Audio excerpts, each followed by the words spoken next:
Ça commence à faire longtemps que j'ai rien posté sur cette chaîne YouTube, mais la vérité c'est que j'étais trop concentré à réussir mes études. Au final j'ai raté mes études, alors je me suis dit que ce serait sympa de reposter quelque chose par ici. Arrivé à l'âge universitaire, on se découvre une espèce de fascination pour les boîtes de nuit, ce qui est en fait un voile, parce que la vérité c'est que 90% du temps quand tu vas en boîte c'est parce que t'as la dalle. Vraiment des cas mystiques dans les boîtes de nuit et que tu retrouves à chaque fois que tu y vas. Alors aujourd'hui on va parler des différents détraqués que tu peux croiser en boîte de nuit, sous forme de tier list comme d'hab parce que j'ai pas d'inspi et que je sais faire que ça. Donc tu rentres dans la boîte, tu payes ton entrée à 15 balles alors que tu pensais que c'était gratuit, tu vas au bar avec tes potes, et quand tu te retournes, tu te rends compte que t'es solo. T'as un pote qui fume une clope comme une sorte de rituel en rentrant dans la boîte. L'autre pote speedrunner qui veut rentrer sa soirée au maximum et qui est déjà sur un canapé avec une meuf. Ça fait plaisir. Déjà, est-ce que je peux t'appeler Vi? Oui, c'est peut-être mieux. C'est mieux? Je peux t'appeler 500?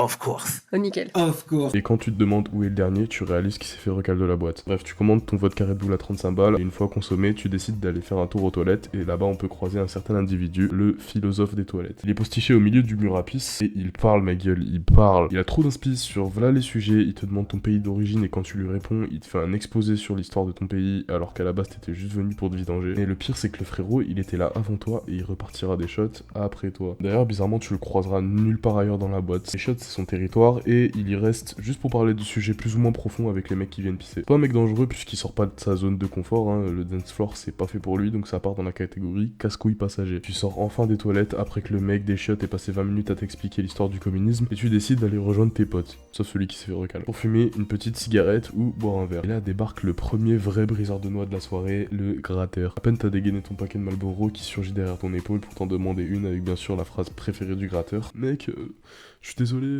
je fais jamais ça d'habitude. Mais ces mecs pour gratter, ils ont aucune honte. Je vous jure que c'est vrai. J'avais un verre en boîte et y a un mec qui vient me voir et qui me dit mec, tu peux me passer ton verre, j'ai un pote qui a besoin de boire, il se sent pas bien. Enfin, j'ai évidemment rien donné parce que je savais que c'était un mytho déjà, mais surtout parce que dans le cas où c'était vrai, je suis pas certain qu'un rhum coca aurait aidé son pote dans le mal à aller mieux. Les gratteurs, c'est des mecs qui sont prêts à tous les stratagèmes pour dépenser le moins possible et consommer le plus possible. Y'en a pas beaucoup dans la boîte parce qu'ils rebroussent chemin quand ils se rendent compte que l'entrée gratuite c'est que pour les meufs. Ça part dans la catégorie tocard de base. T'as passé ta clope à l'autre farfadet et tu observes autour de toi, puis tu aperçois un mec assis sur le canapé tout seul, verre dans la main et regardant le vide. Tire une tronche, t'as l'impression qu'il vient de voir sa meuf repartir de la boîte avec un groupe de 5 mecs, mais non, tous ses potes sont là, quelques mètres à côté, c'est juste sa technique de drague. Ça marche une fois sur 10, mais je vous jure, il y a des mecs dont la technique d'approche, c'est de se faire rapprocher. Je ne viens pas. Ah bah non, je ne viens pas. En fait, ils espèrent qu'une meuf va les trouver beaux gosses et les accoster parce qu'ils sont tout seuls et qu'ils ont l'air ténébreux. Sauf que, comme j'ai dit, ça marche une fois sur 10 et les 9 autres meufs vont juste se dire que le mec est chelou ou qu'il se fait juste chier donc qu'il doit pas être drôle. Et il y a plein de mecs dont c'est la stratégie, mais vraiment ça me fume parce qu'ils tirent la gueule. Ça part dans la catégorie PNJ amusant et je me rends compte que l'ordre de la tier list il a aucun sens. Là, tu pars pour ton 4ème verre de la soirée, ton découvert se rapproche de plus en plus de toi, puis tu fais la rencontre d'une meuf très spéciale. Elle est arrachée jusqu'à la mort, mais vraiment cuite, elle marche pas droit, elle a deux doigts de créer une patinoire avec son vomi, mais ses potes en ont rien à foutre et la laisse seule face à son destin. La plupart du temps, tous les rapaces de la soirée tourneront autour d'elle.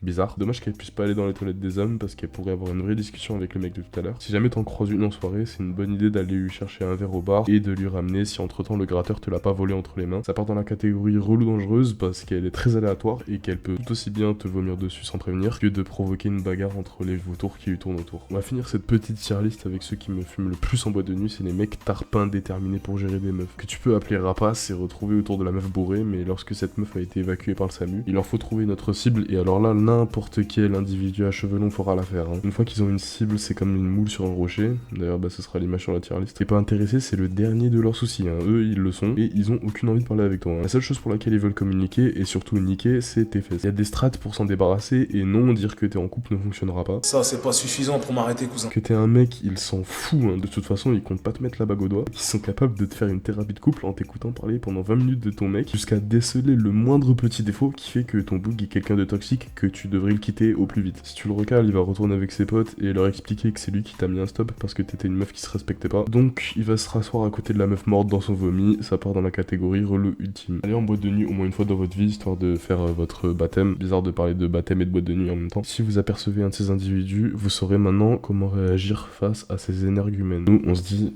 à plus tard.